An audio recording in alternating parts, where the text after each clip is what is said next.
নমস্কাৰ স্বাগতম জনাইছো মোৰ ইউটিউব চেনেল বিজ্ঞাপন নিউজলৈ মই গাফাৰ হুছেইন আজি আপোনালোকলৈ লৈ আহিছো APSC দুটা এমপ্লয়মেন্ট নটিফিকেশন জাৰি কৰিছে তাৰ বিষয়ে ক'বলৈ যদি আপুনি মোৰ ভিডিঅ' প্ৰথমবাৰৰ বাবে চাইছে তেন্তে চেনেলটো সাবস্ক্ৰাইব কৰি ৰাখিব আৰু বেল আইকনটো প্ৰেছ কৰি ৰাখিব যাতে মোৰ ভিডিঅ' সমূহ দিয়াৰ লগে লগে চাব পাৰে আসাম পাব্লিক সাৰ্ভিস কমিশনে 25টা ৰিসাৰ্চ এসিস্টেন্ট আৰু 4টা ইনস্পেক্টৰ অফ ষ্টেটিষ্টিক্স কৰ বিজ্ঞাপন জাৰি কৰিছে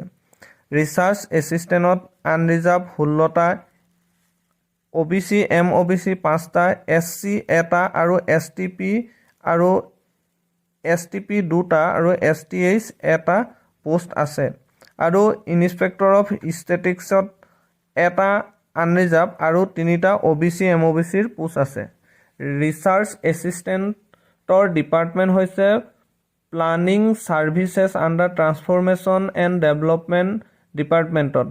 আৰু ইনস্পেক্টৰ অফ ষ্টেটিক্সৰ চাকৰি হ'ব directorate of economics and statistics under transformation and development ডিপাৰ্টমেণ্টত শিক্ষাগত অৰ্হতা ৰিসাৰ্চ এসিস্টেন্টৰ বাবে হ'ব লাগিব BA BCom BSc হলেই হ'ল যদি statistics economics mathematics Agricultural Economics, Sociology, Anthropology, Social Work, Business Administration, Business Management, Geography বা কমাৰ্চৰ যিকোনো সাবজেক্ট হলে এই সকলো বিষয়ৰ ওপৰত প্ৰিফাৰেন্স দিয়া হ'ব ইনস্পেক্টৰ অফ ষ্টেটিক্সৰ বাবে second class master degree in economics statistics বা মেথমেটিক্সৰ ওপৰত হলেই হ'ল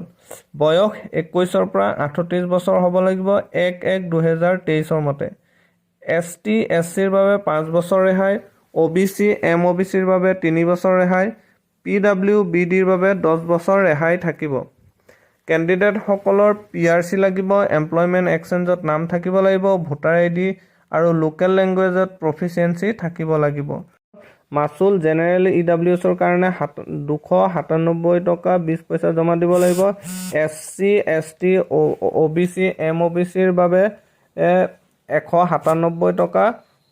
20 পইচা জমা দিব লাগিব BPL বা PWBD ৰ বাবে 47 টকা 20 পইচা জমা দিব লাগিব এই পোষ্টৰ অনলাইন এপ্লাই আৰম্ভ হ'ব 29/3/2023 তাৰিখৰ পৰা আৰু লাষ্ট ডেট এপ্লাই কৰা লাষ্ট ডেট হৈছে ৰিসাৰ্চ এসিস্টেন্টৰ বাবে 28/4/2023 আৰু ইনস্পেক্টৰ অফ ষ্টেটিক্সৰ বাবে 29/4/2023 তাৰিখলৈকে ধন্যবাদ মোৰ ভিডিঅ'টি চোৱাৰ বাবে